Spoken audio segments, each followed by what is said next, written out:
Hi, ladies, and you who skip golf.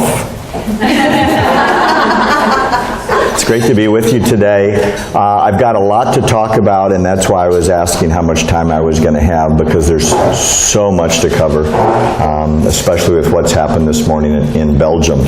So I'm going to give you a kind of an overview, and then we'll get right into it. So first thing I want to talk about is the primaries. That's what I've been on KUSI. I actually was on 3 times last week, Sunday, Wednesday, and Friday, doing political commentary. I'm going to teach you about Hillary's legal situation, and by the time we finish, you're going to be an expert on why she is going to go to jail.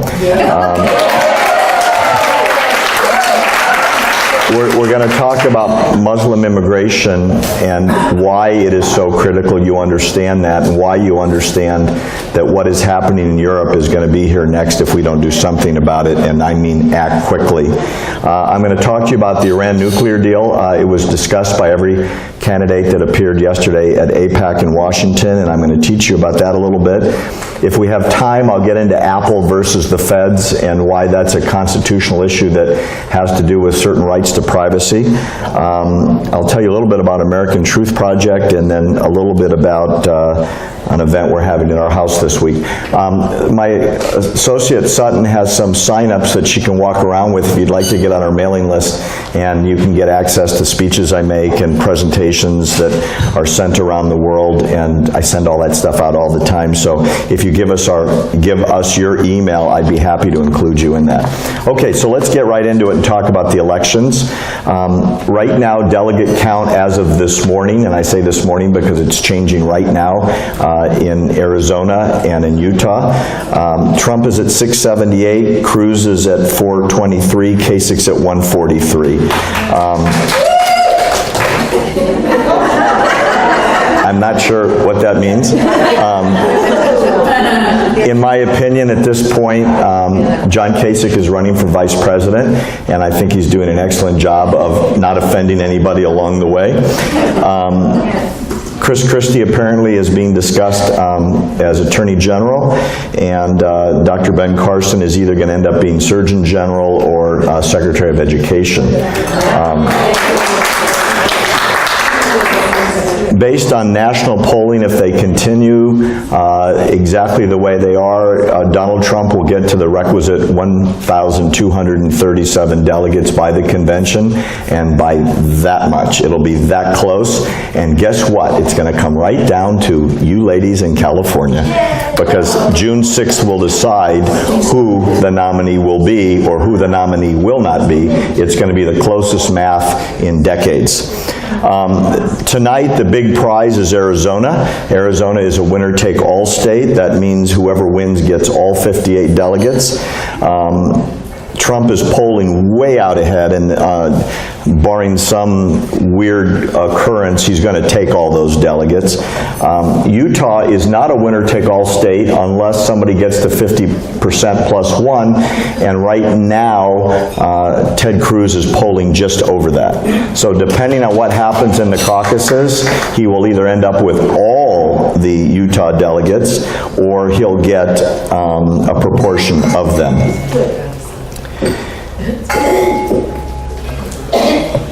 Interesting, over the last 24 hours, a number of very important speeches were just made at the AIPAC National Convention. I'm normally there. It's just gotten so big, it's very, very hard to get close to people and get up to the important seminars, so I watched it live yesterday. It was actually carried live on about 5 networks and streamed. On an inside note, my very close friend, Dr. Waleed Faraz, was just appointed Trump's Middle East policy advisor, and the fellow that helped write Trump's speech yesterday is close to a very close friend of mine, so I will have influence at least on that side. Ted Cruz has appointed another friend of mine as his national security policy advisor, who served under President Reagan, so I will have influence if either one of those gentlemen get elected. Here's what's really important right now. Just one takeaway from AIPAC yesterday. Everybody defended the American-Israel relationship very strongly, except there was huge silence in the room when Hillary Clinton defended the Iran nuclear deal. The whole room got quiet because they understand it is the worst betrayal of American foreign policy, at least since the 1930s, and I'm going to explain that in a few minutes. First, to wrap up on politics, just some interesting news now, and then I'm going to comment on it. When you poll nationally, Kasich against Hillary, who wins? Do you know? Kasich, by a lot. When you poll Cruz against Hillary, who wins? Cruz, by a little. When you poll Trump against Hillary, who wins? Hillary, by a ton. Now, let me tell you why none of that matters, okay? The Republicans have not gone after Hillary on three things that she's incredibly vulnerable on. Number one, her email. You're going to learn about that in a second. No one has gone after her on that. It's going to destroy her credibility. The Democrats internally poll very, very negative on her honesty, her veracity, her believability. Ironically, an avowed socialist/communist polls 10 times her level of honesty and believability, and that's Bernie Sanders. That's how much her own party doesn't trust her. Now, keep in mind, in the general election in November, it doesn't matter what the Republicans do, it doesn't matter what the Democrats do. It matters what the middle does. There are so many undecided voters in this country. Until those people move either left or right, we won't know who the next president's going to be. The assumption is the Democrats will turn out for Hillary no matter what she does, to whomever she does it, and likewise for the Republicans unless there's a split at the convention, which we can talk about if we have time at the end. It's the middle that matters, and that's why those issues are going to change the polling once there is a GOP nominee. Okay? So for right now, ignore those polls because there hasn't been a everybody against Hillary on a national stage yet. It hasn't occurred. When it does, the polling's going to change. Now let me tell you why the email is so important and why you've been lied to for a long time about it. When I served on the Fair Board, I served for 4 different gubernatorial administrations here in California. A fellow served with me for 10 of those years who's an admiral in the Navy. And he gave me a real education on the secrecy clauses that people within the United States government have to sign. Within the armed services, above a certain rank in the Navy, it's a captain, which is a big rank in the Navy. And in State Department, anybody with any clearance has to sign very, very, very strict non-disclosure agreements and agreements regarding the ability to collect and protect national secrets. Now, I'm sure you've all heard on the mainstream press a lot of Hillary saying, well, all those emails that were on my server were not classified when they were on my server, so I didn't do anything wrong. Has everybody heard that story? Yes. Okay. It's complete BS. It doesn't matter. It doesn't matter. The law says it doesn't matter. Learn that, memorize that, and you can educate other people about it. What the law says is, you're responsible for any information in your possession, whether or not it is classified at the time you have it, because you are deemed to know what should be and what should not be disseminated openly. So in other words, if you're in a meeting and somebody leaves something on your desk about troop movements or CIA operatives or arms sales or whatever, and you put it in your drawer after reading it, you're in possession of top secret information.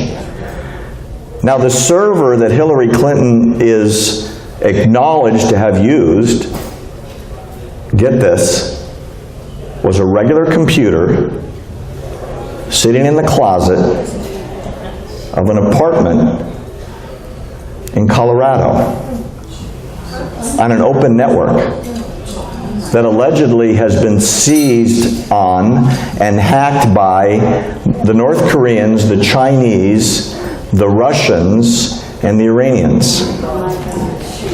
There are over 2,200 emails that have been turned over to state by Hillary Clinton that have some degree of classification on them. Now there's secret, There's top secret, and above top secret, which is SAP, Special Access Program, that is so top secret that the Inspector General for the Department of State, who has a top secret clearance, could not read those emails because they are so sensitive to the security of this country. And they sat in a server, in a closet, in an apartment in Colorado, on an unprotected network. You getting that? This has never happened in American history. The closest story like this in recent history is General Petraeus, who I'm sure you've heard of, who was a highly decorated and very highly regarded military leader who, for breaching with 8 emails, lost his career, and rightly so, and was humiliated for sharing those with his mistress/biographer. There are 2,200 emails that are classified and several dozen SAP. Now, what the Admiral told me is normally the way SAP is delivered is a courier comes into you and hands it to you and waits while you read it. You are not allowed to have a pen or a pencil or paper or a recording device within reach. And when you're done reading it, you hand it back to the courier, and he or she leaves with it. They are not to be disseminated. They are not to be sent out. They are not to be copied, because they have to do with ongoing current events in the military or in the covert operations of the United States of America. And there are several dozen SAP on there. Every one of them is a felony. And she's facing somewhere around 600 years in prison right now. So just to be clear, if you remember last fall, the Senate subpoenaed Brian Magliano. Do you know who he is? He was the State Department employee that ran her email. Okay? What did he do when he was subpoenaed? Anybody remember? Exactly right. He pled the Fifth. Why? Because we have a protection under the Fifth Amendment of the Constitution that says you cannot be forced to incriminate yourself, and rightly so. If the government can prove it, they can prove it. But you don't have to confess. And that was the difference between us and Britain in 1776. By the way, I've been to the Real Green Dragon in Boston. It's really cool. Little sidelight. So, what did the FBI do? FBI went to Brian Magliano and they made a deal with his lawyers, and they gave him full immunity, and he is testifying what was on that server and how it was set up and who got to read it and why and what he was ordered to do. And the rumor out of the FBI is an indictment request is being prepared right now to go to justice by May. Here's what's weird. On a local level, the police departments or the sheriff's department is the investigatory arm, and they're the policing arm. And when they arrest somebody, who do they go to for an indictment? The district attorney. And the district attorney either indicts or doesn't indict, right? Sometimes grand jury, sometimes they don't need it. On the federal level, that's the Department of Justice. The head of the Justice Department is a very, very long-term Democratic friend of the President of the United States. So what happens when she gets the indictment request and doesn't indict, or sits on it? Puts it in the drawer.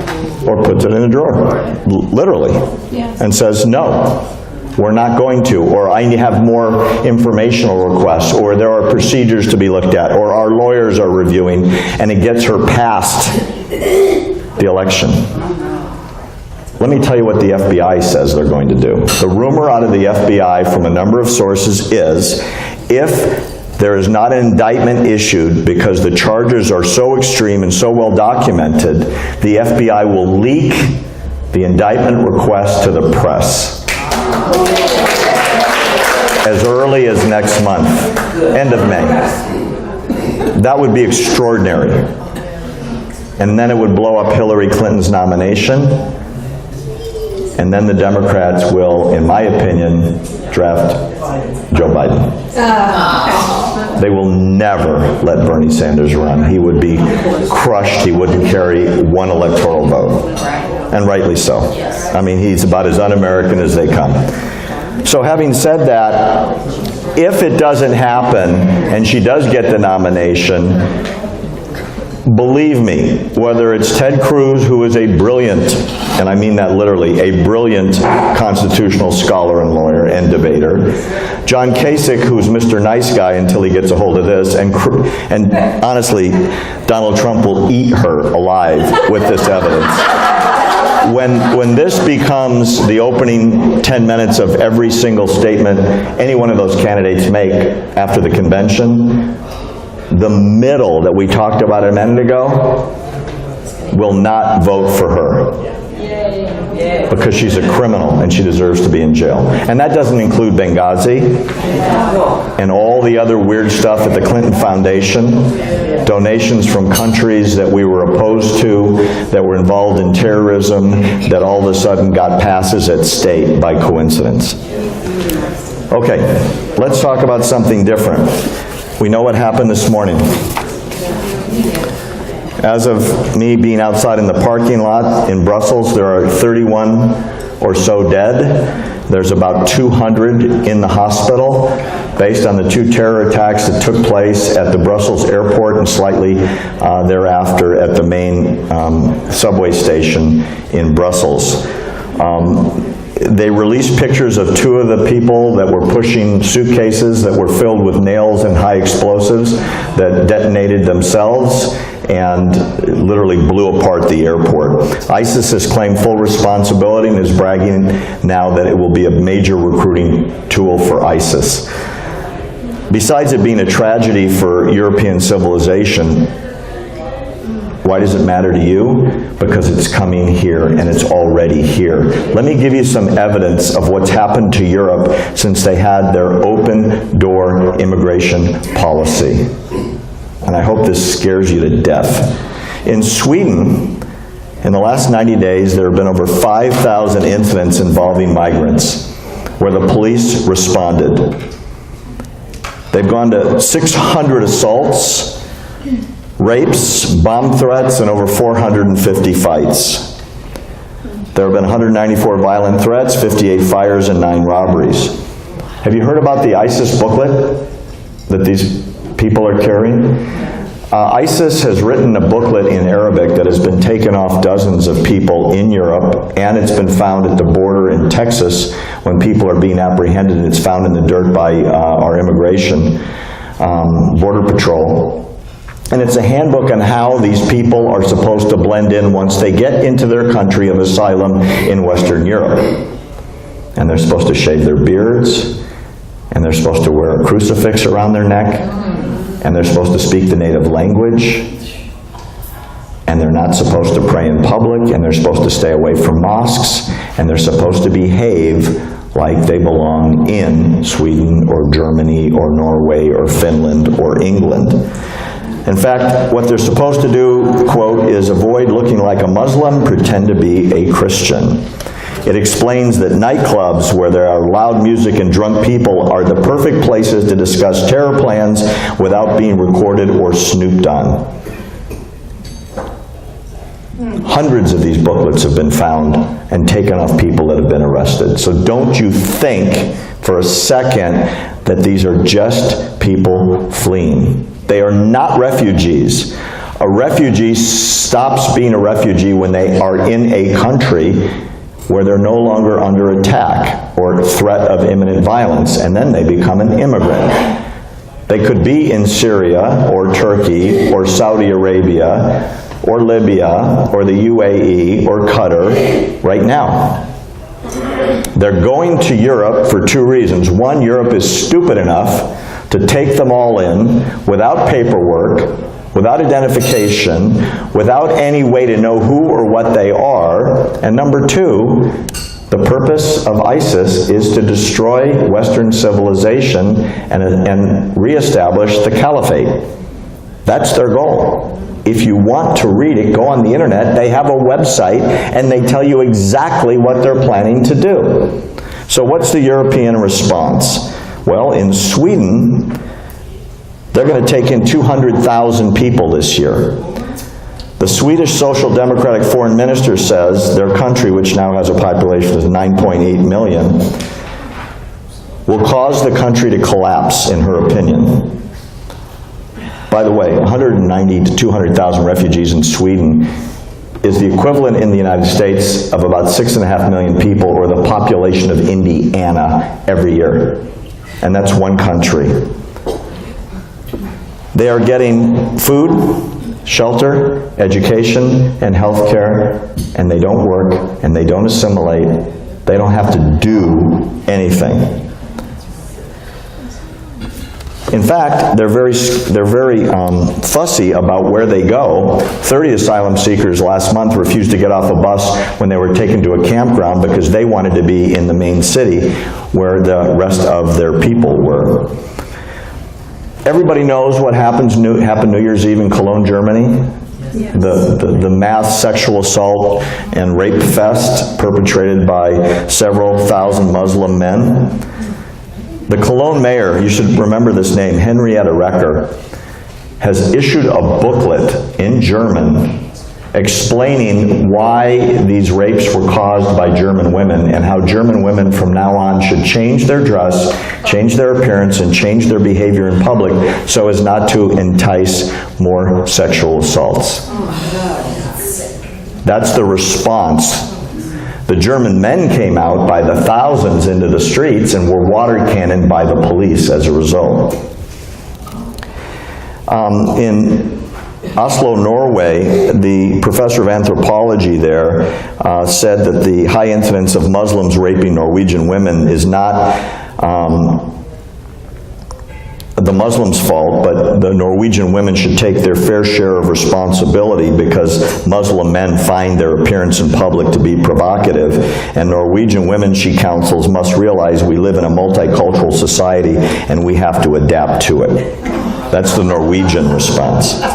Sweden now has the highest incidence of rape in the world after South Africa. It's 600% greater than the United States. Statistics now suggest 1 out of every 4 Swedish women will be raped in her lifetime. Talk about penalties. There was a trial concluded at the end of last year. 6 teenage boys gang raped a 15-year-old Swedish girl. And the trial just concluded. 5 of them were convicted on all charges and received 100 hours of community service. The 6 that did the really bad stuff got slightly more than 100 hours of community service. I'll tell you one more case. I've got dozens of these. There was an Iraqi immigrant, Majid, who was 17 years old. He stabbed his sister 107 times because she fled a forced marriage in Iraq, embarrassed the family, and came back to Sweden. He got 4 years for premeditated murder. The idea was that it was religiously based, and so he didn't deserve the full murder punishment that normally you get in Sweden. The Islamic Mufti in Copenhagen publicly has been declaring that women that refuse to wear headscarves in public in Copenhagen, Denmark, are, quote, asking for rape. So what's going on here? Almost every single American governor, with the exception of our governor, has said, please don't bring these people to our country, because every major security expert in the United States on the federal level has said we cannot vet them. To vet someone means to be able to figure out who they are, what their intentions are, and what their background is. They're coming from a place where there is no computer system. Most of them are from Syria, we think, and there's no government. So there's no way to call Damascus and say, who's this guy, who's this guy, who's this guy? So we're just letting them in. I gave a speech that some of you may have seen in front of the Republican Women's Federation of Southern California, and a number of ladies came up to me that are from San Bernardino, and they said, it's terrifying in some places. There's whole communities that have been moved in and nobody got asked. And that's where the mass murder was a couple months ago, for people that we didn't know their background, and there was no way to check their background. Okay, let's talk about Iran for a second. Every candidate yesterday at AIPAC talked about this, and what a horrible deal it is, with the exception of Hillary Clinton, that defended it because she was involved in it and refuses to back down on it. The agreement is technically called the JCPOA, the Joint Comprehensive Plan of Action, and it's signed supposedly by all the parties, and it obligates the United States primarily to do a lot of things for Iran. And it was signed by the President of the United States, and it was adopted by a UN resolution. Do you know who never signed it? Anybody? Iran never signed it. In fact, Iran rejected it. Ayatollah Khamenei said he'll never sign it. And their parliament rejected it as well. So this agreement began as a treaty when Obama was in the Rose Garden about 7 months ago and said, we've reached this agreement and it's going to be historic and it's going to do all these things. Every single thing, if you go back and watch that Rose Garden speech that he promised, has never happened. And it went from a treaty to an agreement to an understanding to a series of discussion points where it is now. So when you read in the news the Iran nuclear deal, stop and realize, oh, wait a minute, Barry told me there is no Iran nuclear deal. To have a deal, two parties, two sides have to agree to something. So Iran made a lot of noise like they were cooperating, and what did we do? Before they had reached any of the milestones, we gave them $150 billion, the largest single transfer of wealth in world history. And what are they doing with the money?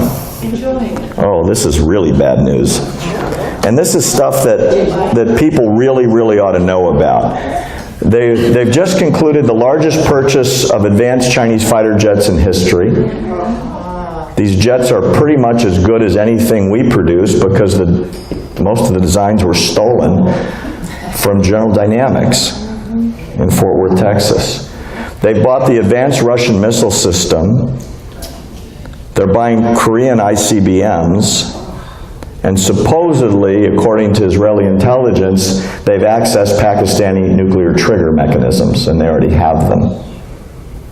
Now, if this wasn't bad enough, there's a big middle finger that comes up every week or two out of Tehran every time they put another missile in orbit.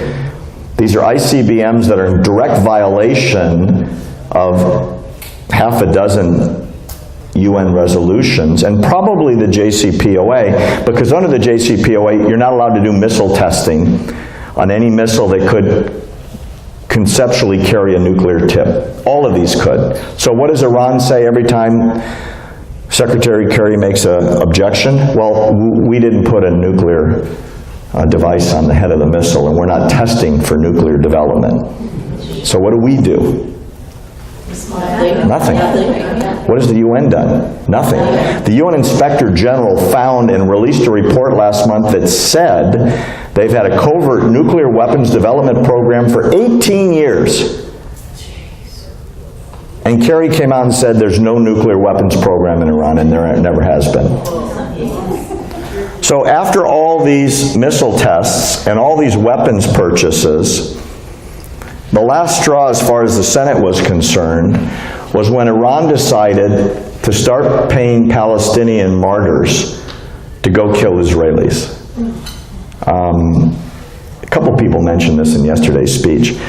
Iran is transferring $7,000 to every Palestinian who dies trying to kill an Israeli.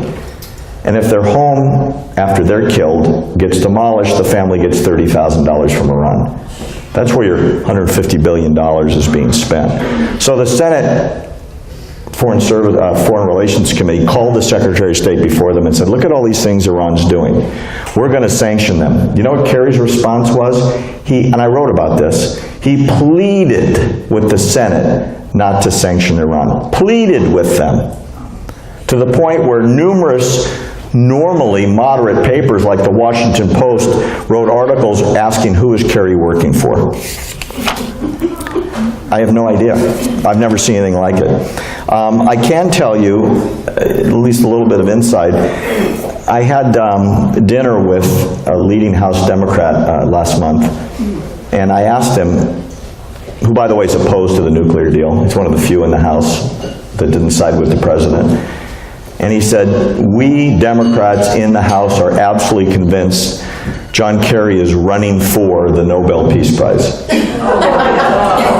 And will do anything to secure his place in history with that prize. So I don't want to get into too much more detail, but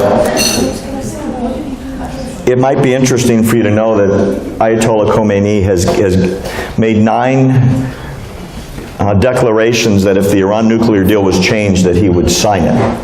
And the declarations are so outlandish, they've never been published openly in the United States. I wrote an article about it, and I can send you the link if you want to read it, but it's like a comedy show, you know, that if anyone ever sanctions Iran, the deal's off.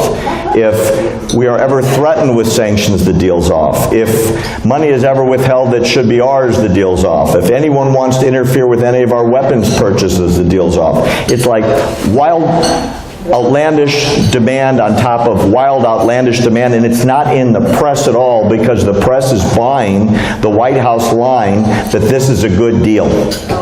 And anyone that tells you it is either uninformed or an idiot. It is the worst sellout of American foreign policy, in my opinion, since Hitler was given Czechoslovakia by the British, which resulted a few months later in the invasion of Poland in 1939. This is that bad. Because if they continue with what they're doing, they will have a full nuclear weapons program for sure when the deal expires, because they're guaranteed that right under the deal. Did you hear what I said? Guaranteed. They're guaranteed a nuclear weapons program, and possibly quite soon, if they do it covertly. We're not allowed in any of the sites in Iran to check on them. Did you know that Americans are banned from inspection forever in Iran? And no American is allowed on Iranian soil to inspect any site that has a nuclear program on it. Forever. It's part of the deal Kerry signed. And the international inspectors are not allowed to go into any any military bases. Do you realize all the main centrifuges are on military bases?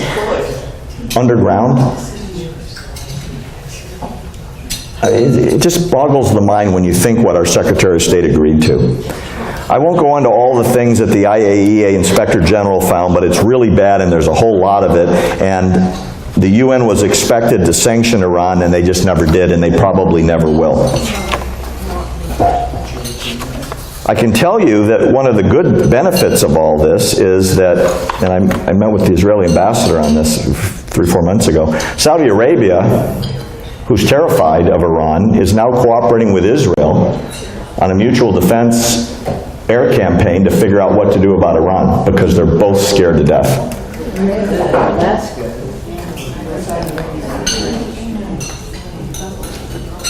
Okay, so Iran's spending all this money. They're buying weapons like crazy. We're doing nothing about it. I can't wait for November so that somebody that has a brain will inhabit the White House and cancel this deal such as it is on the first day. And we really need that to happen. And it can happen. By the way, anyone that tells you it's too late, there's nothing we can do if Europe doesn't cooperate, that's complete BS. We control the International Bank of Settlements. We can cut their money off in 15 minutes. And their economy will stop instantly. And if we don't get full access to every base where all the nuclear programs are, ratchet them up. And eventually, they'll be inside of a box and they'll have to cooperate. Right? And in that sense, I think Trump is right. Make it really, really, really tough not to cooperate. Let's talk about Apple for a minute. When the terrorists that did this mass murder in San Bernardino were stumbled upon by police on the highway by accident and were killed, there was an iPhone that they crushed, stepped on actually. And it had about 18 minutes, they think, of text messages between the head guy who was telling them what to do and the guys with all the automatic weapons in their car. Don't forget, the people they killed at the community center, that was the small attack. They were on their way to do something bigger. We don't know where it was and why and how, but that phone does. And Apple refuses to open it. They're claiming, and I've got a whole bunch of law on this if you care about it, privacy, and that if they open the phone, it'll be open for everybody, and this is the essence of their commercial advantage, which is having the only unhackable phone in the world. My opinion, and I am an attorney too, but this is not my expertise, I think what Apple should do is call in the FBI and say, okay, you sit in the corner, we'll call you when we break this phone. Okay, the phone's broken, come here, you can see the messages. Got them all? Wrote them all down? Now get out. And never give up the codes. And then the FBI is desperate to know who they were talking to, then we'll know. And Apple's refusing. It's going to go all the way to the Supreme Court. By then, I'm pretty sure the people they were communicating with are not using those same numbers anymore. And the intelligence in that phone is going to be worthless. So there's one update on this subject that happened this morning. Somebody has come forward, the FBI won't say who it is, and says we can break the phone. We don't know who that is. Maybe it's Israelis, I don't know, but somebody says they're going to get into the phone for the FBI and they're going to do it covertly and the FBI is going to get the information and Apple's going to be off the hook. I don't know if it's true, but I hope it is. I don't know what the intelligence value is going to be by the time we finally see what's inside of it, but at least we'll have some sort of access. Okay, two more things. ATP, which Judy mentioned in the beginning, is American Truth Project. It's something that I've started. It's my mission for the rest of my career, such as it is. I think there's some scary, scary stuff going on. And what I do when I'm on shows, or I write, or I do appearances, is tell people that it's people like you that need the information so you can go out there and protect the people that are too lazy or too uninformed to know any better. So when you take time out of your day to come do this and get educated, you're a missionary to go out and tell the world, hey, there's stuff going on and we need to get involved and I need you to help and you to help and you to help, and that's what I'm doing. So if you signed up, you're part of it, and I'd appreciate it. And we're tax deductible, so if you ever give a donation, I'll give you a constitution and I'll write you a little note and say thank you, and we'll get the word out. There you go. I want to thank you very much. Let's have a round of applause for Eric. Thank you.